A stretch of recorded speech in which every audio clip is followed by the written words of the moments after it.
इसी 26 तारीख को, जो पिछले महीने में 26 तारीख गुजरी है, जनवरी की जो 26 तारीख है, उस तारीख में एक फिल्म रिलीज हुई है जिसका नाम है पठान। पूरी दुनिया में और बिलखुसूस हिंदुस्तान में मुसलमानों ने कोशिश करके उस फिल्म को हिट कराया, उस फिल्म को हिट कराया है। सबसे बड़ा हाथ अगर उस फिल्म को हिट कराने में किसी का है तो मुसलमानों का है। वो भी उस पिक्चर को देखने गए हैं जिन्होंने कभी सिनेमा घर का मुंह नहीं देखा था। क्यों पूछ लिया जाए तो वो कहते हैं कि हमारी जिम्मेदारी है, इसलिए कि कुछ लोग इस फिल्म को फलाप करने के लिए लगे हुए हैं, तो हमारी जिम्मेदारी ये बनती है, एज ए मुसलमान हमारा फरीजा ये बनता है कि इस फिल्म को हम हिट कराएं। जिला बहराइच शरीफ में हम और आप रहते हैं, अल्हम्दुलिल्लाह। किसी खित्ते में रहने वाले हो या हिंदुस्तान में किसी इलाके में रहने वाले हो, पूरे मुल्क में तकरीबन 28 स्टेट है। पूरे मुल्क में, पूरे उत्तर प्रदेश में 70 से ज्यादा डिस्ट्रिक्ट हैं। पूरी दुनिया में तकरीबन 200 से ज्यादा मुल्क हैं। किसी मुल्क में रहने वाला मुसलमान हो, किसी खित्ते में रहने वाला मुसलमान हो, उसका ताल्लुक चाहे अफ्रीका की सरजमीन से हो, चाहे अमेरिका की सरजमीन से हो, चाहे वो न्यूजीलैंड का रहने वाला हो, चाहे ऑस्ट्रेलिया का रहने वाला हो, चाहे वो अमेरिका का रहने वाला हो, चाहे वो चाइना का रहने वाला हो, चाहे वो जापान का रहने वाला हो, अगर वो कलमा पढ़ता है तो सबकी ज़बान यही होती है। जब वो नमाज पढ़ने के लिए खड़ा होता है तो नियत ये करता है मुतवज्जिहन इला जिहतिल काबत शरीफा, यानी जब कोई मुसलमान पूरी दुनिया में कहीं का रहने वाला हो, जब वो नमाज पढ़ने के लिए खड़ा होता है, हम और आप जब नमाज पढ़ने के लिए खड़े होते हैं तो नियत यही करते हैं, मुंह मेरा तरफ काबा शरीफ, मेरे इमाम की नजर जब मेरे नबी की भौं मुबारक पर पड़ती है तो आप कलम से क्या लिखते हैं, जरा तवज्जो कीजिएगा। पूरी दुनिया ये नियत करती है कि मेरा मुंह खाने काबा की तरफ, लेकिन खाने काबा से हम एक छोटा सा सवाल करते हैं, उसका जवाब लेते हैं, उसके बाद मैं अपनी गुफ्तगू पर आता हूं कि खाने काबा पूरी दुनिया के मुसलमान जब नमाज पढ़ने के लिए खड़े होते हैं तो तेरी तरफ मुंह करके खड़े होते हैं, नियत ये करते हैं कि मुंह मेरा तरफ काबा शरीफ के, खाने काबा मुझे एक बात का जवाब दे दे कि पूरी दुनिया के मुसलमान तेरी तरफ मुंह करके नमाज पढ़ते हैं, लेकिन क्या कोई ऐसी जात है जिसकी तरफ तू झुकता हो? क्या कोई ऐसी जात है जिसका तू सजदा करता हो? तो खाने काबा जवाब देता है कि पूरी दुनिया के मुसलमान मेरी तरफ मुंह करके नमाज पढ़ते हैं, लेकिन मैं अगर किसी के आगे झुकता हूं तो वो आमना का लाल है, वो उम्मत का गमख्वार है। मेरे इमाम कहते हैं कि जिनके सजदे को मेहराबे काबा झुकी, उन भवों की लताफत पे नारे तकबीर, नारे रिसालत, मसलके आला हजरत, जश्ने दस्तार बंदी, नारे तकबीर, नारे रिसालत, सुभान अल्लाह सुभान अल्लाह। उसी नबी हाशमी की बारगाह में हमें दुरूद शरीफ पढ़ना है कि जिनकी बारगाह में हजरत जिब्रील हाजिर होकर के अर्ज करते हैं, ऐ अल्लाह के नबी, मैंने कायनात के चप्पे चप्पे को देखा है, मैंने आलम के जर्रे जर्रे को देखा है, मैंने कायनात को उलट पलट करके देखा है। ऐ अल्लाह के नबी, मैंने उत्तर को भी देखा है, दक्षिण को भी देखा है, पश्चिम को भी देखा है, पूरब को भी देखा है, जितनी दिशाएं हैं मैंने सबका जायजा लिया है, सबकी जियारत की है, लेकिन ऐ अल्लाह के नबी, मैंने आपसे ज्यादा किसी को हसीन और जमील नहीं पाया है। और इस हदीस की तर्जमानी जब मेरे शेख तरीकत मुजद्दिद दीन व मिल्लत अशाह इमाम अहमद रजा फाजिल बरेलवी करते हैं तो वो कहते हैं, यही बोले सिदरा वाले, चमने जहां के थाले, सभी मैंने छान डाले, तेरे पाए का न पाया, तुझे यक न यक बनाया, तुझे हमद है। उसी नबी हाशमी की बारगाह में अब दिल लगा के दुरूद शरीफ का नजराना पेश कर ले। पढ़े अल्लाहुम्मा सल्ली अला सय्यदना शफीअना नबीना करीमना मौलाना मुहम्मदिन बारिक व सल्लिम सलातो व सलामन अलैका या रसूलुल्लाह सल्लल्लाहु तआला अलैहि वसल्लम। हज़रात, बड़ा खूबसूरत ये प्रोग्राम है और बड़ी खूबसूरती के साथ ये प्रोग्राम कामयाबियों की मंजिल की तरफ रवा दवा है। दुआ करें कि अल्लाह रब्बुल इज्जत इस प्रोग्राम को अपनी बारगाह में कबूल फरमा ले। आप सबकी हाजिरी को अल्लाह रब्बुल इज्जत अपनी बारगाह में कबूल फरमा ले। मैं बस थोड़ी देर के लिए आपके सामने हाजिर हुआ हूँ, इसलिए कि मेरे बाद भी आपको बहुत लोगों से बहुत कुछ सुनना है। मैं आपके इलाके का हूँ, आप मुझे जुमा में, मिलादों में, कुरान खानी में सुनते रहते हैं, लेकिन जो हमारे बाहर से मेहमान आए हैं उन्हें भी वक्त देना है। जब तक वो आ रहे हैं उनके आने तक मैं आपके और उनके दरमियान हायल हूँ। दुआ करें कि अल्लाह रब्बुल इज्जत हमारी हाजिरी को अपनी बारगाह में कबूल फरमा ले। याद रखिए, अल्लाह रब्बुल इज्जत के हम पे और आप पे बेशुमार एहसानात हैं। अगर हम अल्लाह के एहसानात को गिनना चाहें, हमारी और आपकी जिंदगियां खत्म हो सकती हैं, लेकिन अल्लाह के एहसान को हम कभी गिन नहीं सकते। अगर अल्लाह के हम एहसान को देखें, अल्लाह का सबसे बड़ा एहसान यह है कि उसने हमें और आपको अपनी नबी की उम्मत में पैदा किया। अल्लाह का सबसे बड़ा एहसान यह है कि उसने हमें और आपको उम्मत मुहम्मदिया में पैदा किया है। हमें और आपको ऐसे लाजवाब नबी की उम्मत में पैदा किया है कि जिस नबी की उम्मत में पैदा होने के लिए उलमा ने लिखा है कि तकरीबन 13 या 14 अंबियाए कराम ने अल्लाह से ये दुआ मांगी थी कि ए अल्लाह, हमें नबी ना बना करके अपने महबूब की उम्मत में पैदा फरमा दे। उलमा फरमाते हैं कि हजरत मूसा अलैहिस्सलाम जैसे जलीलुल कदर नबी और रसूल ने अल्लाह से ये दुआ की थी कि ए अल्लाह, मुझे मूसा ना बना, मुझे नबी और रसूल ना बना, बल्कि अपनी हबीब की उम्मत में पैदा। लेकिन अल्लाह ने हमें और आपको उस लाजवाब नबी की उम्मत में पैदा किया है, जिस नबी की उम्मत के बारे में और जिस नबी की शान के बारे में हजरत ईसा अलैहिस्सलाम फरमाते हैं। इनकी सवाने हयात में, इनकी तारीख में उलमा ने लिखा है कि अल्लाह के जलीलुल कद्र नबी हैं, जिनको दुनिया हजरत ईसा अलैहिस्सलाम के नाम से जानती है। एक मर्तबे खिताब कर रहे हैं, तकरीर कर रहे हैं। तकरीर करने के बाद एक बूढ़ी औरत हजरत ईसा अलैहिस्सलाम के पास आती है, तवज्जो रखिए आप, और आने के बाद कहती है, ईसा, पूरी कायनात में तुझ जैसा कोई नहीं है। जिस माँ ने तुझे पैदा किया है, उस माँ जैसी न औरत दुनिया में आई है, न कभी आएगी। तुझ जैसा कोई शख्स, तुझ जैसी शान वाला, तुझ जैसी अजमत और रफ़ात वाला कोई शख्स न कायनात में अब तक आया है, न कभी आएगा। तो हजरत ईसा अलैहिस्सलाम फरमाते हैं, ऐ बूढ़ी औरत सुन, तेरा यह कहना किसी हद तक सही हो सकता है अगर तू ये कहे कि मुझ जैसा इस वक्त कोई नहीं है। अगर तू ये कहे कि इस वक्त मेरी माँ जैसी कोई नहीं है, लेकिन तेरा ये कहना कहीं से सही नहीं है कि मुझ जैसा न कोई आया है न कोई आएगा। तेरा ये कहना कहीं से भी दुरुस्त नहीं है कि मेरी माँ जैसी कोई माँ न कभी आई है न आएगी। सुन, मेरे बाद एक नबी आने वाला है जिसे दुनिया मुहम्मदुर रसूलुल्लाह के नाम से जानेगी। याद रख, उस जैसा न कायनात में कोई आया है और न उनके बाद आएगा, और जिनको उनका माँ बाप बनने का शर्फ हासिल होगा, उनके जैसा न कायनात में कोई पैदा हुआ है न पैदा। ऐसे अजीमुश शान नबी की उम्मत में हजरत ईसा अलैहिस्सलाम फरमाते हैं कि अगर हमें ये शर्फ मिलता और अल्लाह अगर हमें नबी ना बनाता, तो हम ये तमन्ना करते कि अल्लाह हमें उस अजीमुश शान नबी की उम्मत में पैदा करे। लेकिन आज अपने नबी की जिंदगी को समझने के लिए, अपने नबी की सीरत को पढ़ने के लिए, अपने नबी की अजमत और शान और रफ़अत को सुनने के लिए, अपने नबी की अजमत को समझने के लिए हमारे पास वक्त नहीं है। आज मुसलमानों से अगर अपने नबी की जिंदगी के ताल्लुक से पूछ लिया जाए तो मुसलमान बगले झांकते हुए नजर आते हैं। यही पूछ लिया जाए कि नबी की विलादत कब हुई है, यही पूछ लिया जाए कि नबी पैदा कब हुए हैं, नबी पैदा किस जगह हुए हैं, नबी पैदा किस दिन हुए हैं। नबी की जिंदगी के ताल्लुक से, नबी की सीरत के ताल्लुक से अगर आज मुसलमानों से पूछ लिया जाए तो मुसलमान अपनी लाइल्मी का इजहार करते हुए नजर आते हैं। लेकिन अगर उसी मुसलमान से, आज के मुसलमानों से अगर किसी क्रिकेटर की जिंदगी के बारे में पूछ लिया जाए तो उसकी पूरी बायोग्राफी बताते हुए नजर आते हैं। अगर उन्हीं मुसलमानों से आज फिल्म इंडस्ट्री से ताल्लुक रखने वाले किसी स्टार के बारे में पूछ लिया जाए, किसी शख्स के बारे में पूछ लिया जाए, किसी हीरो के बारे में पूछ लिया जाए, वो उसकी पूरी बायोग्राफी गिनाते हुए नजर आते हैं। इसलिए कि आज मुसलमानों का मामला यह है, बिलखुसूस मुस्लिम नौजवानों का मामला यह है कि आज वो ऐसे लोगों के फैन बन करके बैठे हैं जो उन्हें जानते तक नहीं है।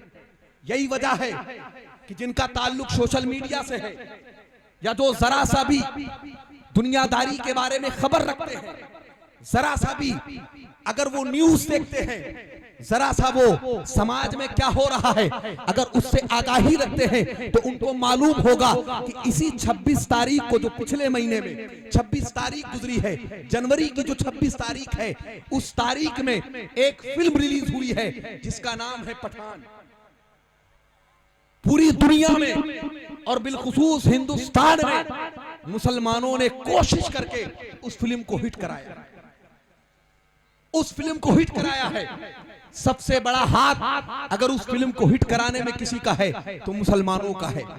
वो भी उस पिक्चर को देखने गए हैं जिन्होंने कभी सिनेमा घर का मुंह नहीं देखा था। क्यों पूछ लिया जाए तो वो कहते हैं कि हमारी जिम्मेदारी है, इसलिए कि कुछ लोग इस फिल्म को फलाप करने के लिए लगे हुए हैं, तो हमारी जिम्मेदारी ये बनती है, एज ए मुसलमान हमारा फरीजा ये बनता है कि इस फिल्म को हम हिट कराएं।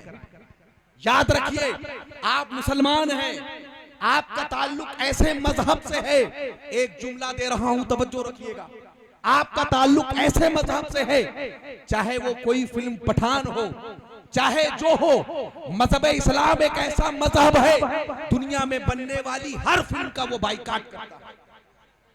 उस फिल्म का ताल्लुक चाहे जिस टॉपिक से हो, चाहे जिस शोबे से हो, मजहब इस्लाम हर फिल्म का बाइकाट करता है और साथ में अपने मानने वालों को ये पैगाम देता है कि इन बुराइयों की तरफ न जाओ। लेकिन आज मुसलमानों से पूछा जाए तो वो कहते हैं हम फला के फैन हैं, हम फला को मानते हैं, हम उनकी जिंदगी को मानते हैं, हम उनकी जिंदगी को फॉलो करते हैं। याद रखिए, आप उनके फैन मत बनिए जो आपको जानते तक नहीं है, आप उनके पीछे न चलिए जो आपको पहचानते तक नहीं है। अगर तुम्हें फैन बनना है तो अपने नबी के फैन बन जाओ। अगर तुम्हें किसी से मोहब्बत करनी है तो अपने नबी से मोहब्बत करो। अगर तुम्हें किसी से इश्क करना है तो अपने नबी से इश्क करो, इसलिए कि तुम उनके फैन बने हो जो तुम्हें जानते भी नहीं है, जो तुम्हें पहचानते भी नहीं है। तुम उस नबी से इश्क करो तो तुम्हें याद करके पूरी पूरी रात रोया। नारे तकबीर, नारे रिसालत, मसलके आला हज़रत सरकार की आमद, इस्लाह मुआशरा कॉन्फ्रेंस, उलमाए अहले सुन्नत, नबीरे मुफ्ती नानपारा, माशाअल्लाह माशाअल्लाह। याद रखिए, अगर आपको किसी को फॉलो करना है तो अपने नबी की जिंदगी को फॉलो कीजिए। अगर आपको किसी की इक्तदा करना है तो अपने नबी की इक्तदा कीजिए, अपने नबी के पीछे चलिए, अपने नबी की सीरत पर अमल कीजिए, अपने नबी की जिंदगी को पढ़िए, अपने नबी की जिंदगी को समझिए। याद रखिए, अगर आप अपनी नबी की जिंदगी की पे अमल करेंगे, अपने नबी की सीरत पे अमल करेंगे, तो मेरा ये तयक्कुन और मेरा ये यकीन है कि आप दुनिया में भी कामयाब होंगे और आखिरत में भी कामयाब। लेकिन आज आपको फुर्सत नहीं है, आज आपको वक्त नहीं है कि आप अपने नबी की जिंदगी को समझ सकें, आप अपने नबी की सीरत को समझ सके। एक शख्स है, तवज्जो रखिएगा आप, एक शख्स है जिसका नाम है डॉक्टर एच माइकल हार्ट। तवज्जो रखिए आप, ये शख्स कौन है, इसका ताल्लुक कहां से है, जरा तवज्जो रखे आप। ये अमेरिका का रहने वाला है, अपने वक्त का बहुत बड़ा डॉक्टर है, बहुत बड़ा लॉयर है, बहुत बड़ा सियासतदान है। शोहरत की कमी नहीं है, इल्म की कमी नहीं है। इसने अपनी जिंदगी में एक किताब लिखी है, जिस किताब पे इसने रिसर्च की है। रिसर्च करने के बाद इसने एक किताब को तरतीब दिया है, जिस किताब का नाम है द 100। जिस किताब का नाम है द 100 की अंग्रेजी में किताब है। मैं सबकी तवज्जो चाहता हूं, जिनके हाथ में मोबाइल है आप गूगल में जाएं, गूगल में जाकर के आप टाइप करें द 100, आपके सामने ये किताब आएगी। आप इस किताब को देखें, आप इस किताब को अगर पढ़ें, नहीं पढ़ सकते हैं आप मुझसे सुने, आपका सीना फक्र से चौड़ा हो। ये किताब है क्या और इस किताब में लिखा क्या हुआ है? याद रखिए, डॉक्टर एच माइकल हार्ट ने रिसर्च की। रिसर्च ये की कि जब से दुनिया कायम हुई है तब से लेकर के आज तक जितने लोग आए हैं और जिन लोगों की तालीमात पर पूरी दुनिया ने अमल किया है, जिन लोगों को पूरी दुनिया ने फॉलो किया है, जिनकी तालीम का असर पूरी दुनिया में रहा है, जिनके मानने वाले आज पूरी दुनिया में मौजूद है, उसने रिसर्च शुरू की कि ऐसे 100 लोगों को जब से दुनिया कायम हुई है और अब तक जितने लोग आए हैं उन लोगों में से 100 लोगों को उसने छाटा और छाटने के बाद उसने इस किताब में उन लोगों के बारे में लिखा जिनकी तालीमात ने पूरी दुनिया को मुतासिर किया है। लेकिन जब इस किताब को लिखने का, तवज्जो रखिए आप, बड़ी कीमती बात कर रहा हूं, जब इस किताब को लिखने का डॉक्टर एच माइकल हार्ट ने इरादा किया और ऐलान किया पूरी दुनिया में कि मैं एक किताब तरतीब देने जा रहा हूं। दुनिया में जितने बड़े लोग गुजरे हैं, जितनी अजीम शख्सियतें गुजरी हैं, जितने ग्रेटफुल लोग हुए हैं, मैं सबका इसमें जिक्र करना चाहता हूं। ऐसे 100 लोगों की उसने तरतीब बनाई, लेकिन पूरी दुनिया में उस वक्त ये हंगामा था कि आखिर डॉक्टर एच माइकल हार्ट जिन लोगों को, इस 100 लोगों को इस किताब में रखेंगे, आखिर उन 100 लोगों में से doctor H Michael Hart 1 number पे किसको रखेंगे, 2 नंबर पे किसको रखेंगे? इसलिए कि जो अफजल होता है उसे तरतीब में भी पहले रखा जाता है। अगर किताबत की जाती है और किसी की फहरिस्त बनाई जाती है तो जो सबसे अफजल होता है उसका जिक्र भी पहले किया जाता है। लोगों में यह शोर था कि आखिर डॉक्टर एच माइकल हार्ट इस किताब में 1 नंबर पे रखेंगे किसको? कुछ लोगों की राय ये थी, कुछ लोगों की थॉट ये थी कि डॉक्टर एच माइकल हार्ट मजहबन ईसाई हैं, वो अपने नबी ईसा अलैहिस्सलाम को पहले नंबर पे रखेंगे। कुछ लोगों की सोच ये थी, उनका नजरिया ये था कि डॉक्टर एच माइकल हार्ट तालीम के एतबार से एक साइंसदां है, वो हो सकता है 1 नंबर पे न्यूटन को रखे, आइंस्टाइन को रखे। पूरी दुनिया में ये शोर था, लोग तरह तरह की बातें कर रहे थे कि जब ये किताब छप के आएगी तो हम देखेंगे कि इस किताब में पहले नंबर पे डॉक्टर एच माइकल हार्ट ने जिक्र किसका किया है। याद रखिए, जब ये किताब छप करके मंजरे आम पर आई है और जब लोगों ने इस किताब को खोला है और इसके पहले सफे को खोला है, तवज्जो रखिए आप, डॉक्टर एच माइकल हार्ट इस किताब के पहले सफे पर पहला जुमला लिखते हैं। डॉक्टर एच माइकल हार्ट लिखते हैं, Muhammad he was only one man in human history, he was supremely successful on both levels, religious and secular। इसका तर्जमा आप सुने, बहुत लोगों के कान से ये बात बाउंस कर गई होगी, लेकिन इसका ट्रांसलेट भी आप सुन ले। डॉक्टर एच माइकल हार्ट पहले सफे पर लिखते हैं कि पूरी कायनात में सबसे ज्यादा मजहब के एतबार से और सियासत और समाज के एतबार से अगर सबसे ज्यादा कामयाब तरीन कोई शख्सियत हुई है, कोई शख्स हुआ है, तो वो मुसलमानों का नबी मोहम्मद इब्ने अब्दुल्लाह है। डॉक्टर एच माइकल हार्ट लिखता है, उनसे ज्यादा कामयाब न उनसे पहले कोई आया है और न कयामत तक कोई आएगा। बहुत खूब, बहुत अच्छे। जब डॉक्टर एच माइकल हार्ट से ये सवाल किया गया कि why you select Muhammad on first number, तुमने मोहम्मद रसूलुल्लाह को पहले नंबर पे क्यों सिलेक्ट किया? डॉक्टर एच माइकल हार्ट से पूछा गया कि आखिर तुमने मुसलमानों के रहबर, मुसलमानों के पैगंबर, मुसलमानों के प्रॉफिट, मुसलमानों के नबी मोहम्मद को पहले नंबर पे क्यों रखा? तो डॉक्टर एच माइकल हार्ट ने पूरी दुनिया के सामने ये कहा। आज भी डॉक्टर एच माइकल हार्ट जिंदा है, उसकी उम्र तकरीबन 80 साल से तजावुज कर गई। क्या बात है, 80 साल से जायद उसकी उम्र हो चुकी है, लेकिन आज भी वो जिंदा है और उसके साथ में आज उसका चैलेंज भी जिंदा है। उसने कहा था कि अगर तुम में से कोई मुझे ये ला के दिखा दे और अपनी दलील से मुझसे ये मनवा ले, किसी के ताल्लुक से मुझसे ये आकर के बताए वो कि कौन है जो मोहम्मद रसूलुल्लाह से ज्यादा कामयाब हुआ। क्या बात है, तुम में से कोई आए मेरे सामने और आकर के मुझे जरा बताए कि कौन है तुम्हारी नजरों में जो मोहम्मद रसूलुल्लाह से ज्यादा कामयाब हुआ हो। डॉक्टर एच माइकल हार्ट ने कहा था, तुम मुझे वासे दलील दो, मैं अपनी बात से पलट जाऊंगा, मैं अपनी रिसर्च को वापस ले लूंगा, जो मैंने जुमला लिखा है अगर तुम ये मुझे बता दो कि कोई है तो जनाबे मोहम्मद रसूलुल्लाह सल्लल्लाहु अलैहि वसल्लम से ज्यादा कामयाब हुआ हो। डॉक्टर एच माइकल हार्ट ने कहा था, मैं अपने जुमले को वापस लेने के लिए तैयार हूं। आज भी दुनिया उस जुमले का जवाब नहीं दे सकी है। डॉक्टर एच माइकल हार्ट के उस चैलेंज का जवाब आज भी दुनिया नहीं दे सकी है और दुनिया दे भी कैसे सकती है। याद रखिए कि जिसकी अजमत को मेरे रब ने बढ़ाया हो और रब फरमाता हो वरफ़अना लका ज़िक्रक, ऐ महबूब हमने आपके जिक्र को बुलंद कर दिया है, तो जिसकी अजमत को, जिसकी रफ़ात को मेरा रब बढ़ाता हो, पूरी कायनात मिल करके भी किसी को उनके मुकाबिल में खड़ा कैसे कर सकती है। इसी को मेरे इमाम कहते हैं कि सारे ऊंचों में ऊंचा समझिए जिसे, मैं उस ऊंचे से ऊंचा। तुम्हारे नारे तकबीर, नारे रिसालत, मसलके आला हजरत, फैजाने आला हजरत, जश्ने दस्तार बंदी, नारे तकबीर, नारे रिसालत। बहुत अच्छा बोल रहे हैं। आज भी डॉक्टर इस्माइल हार्ट का ये चैलेंज मौजूद है। जलसे के बाद आप जा करके नेट पे जहां दुनिया के खुराफात आप सर्च करते हैं, आप लिख करके द 100 सर्च कर लीजिएगा। अगर आप पढ़ना नहीं जानते हैं, कोई अंग्रेजी पढ़ा लिखा है आपके करीब, उससे जाके आप पढ़वा लीजिएगा। जब आप इस किताब को ओपन करेंगे, आज भी डॉक्टर इस्माइल हार्ट का ये जुमला और उसका चैलेंज मौजूद है। लेकिन दुनिया चाह कर भी मेरे नबी से ज्यादा बेहतर और मेरे नबी से ज्यादा अफजल किसी को पेश भी नहीं कर सकी है। याद रखिए, आज दुनिया हमारे नबी की अजमत को तस्लीम कर रही है। इसीलिए किसी शायर ने कहा था कि ज़हने इंसानी को जरा बेदार तो होने दो, हर कौम पुकारेगी हमारे। लेकिन जरूरत इस बात की है कि आज हम हुजूर की सीरत को पढ़ते नहीं हैं।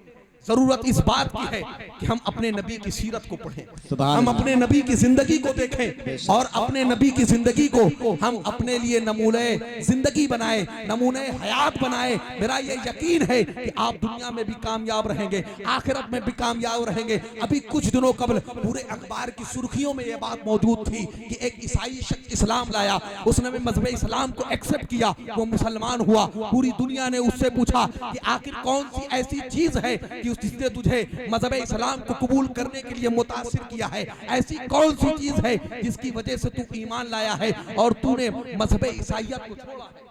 जब पूरी दुनिया ने उससे पूछा कि आखिर कौन सी ऐसी चीज है जिसने तुझे इतना मुतासिर कर दिया है कि तू जिस मजहब पे पैदा हुआ था, बचपन से जिस मजहब पे तू पल रहा था, जिस मजहब पर अमल करके तू बड़ा हुआ है, जिस मजहब को तू फॉलो करता था, उस मजहब को छोड़ करके तूने इस्लाम को कबूल कर लिया है। आखिर तूने मजहब इस्लाम को कबूल क्यों किया है? कौन सी चीज तुझे इतनी बेहतर लग गई कि तूने मजहब इस्लाम को कबूल कर लिया? तो आप उस ईसाई शख्स का जवाब सुने और उम्मत मोहम्मदिया में पैदा होने पर अल्लाह का शुक्र अदा करें, फख्र करें। वो ईसाई शख्स कहता है, मैंने इस्लाम के पैगंबर जनाबे मुहम्मदुर रसूलुल्लाह की जिंदगी को पढ़ना शुरू किया। उसने कहा, अभी मैंने उनकी जिंदगी के सिर्फ 2 वाक़ये को पढ़ा था और मैं ईमान ले।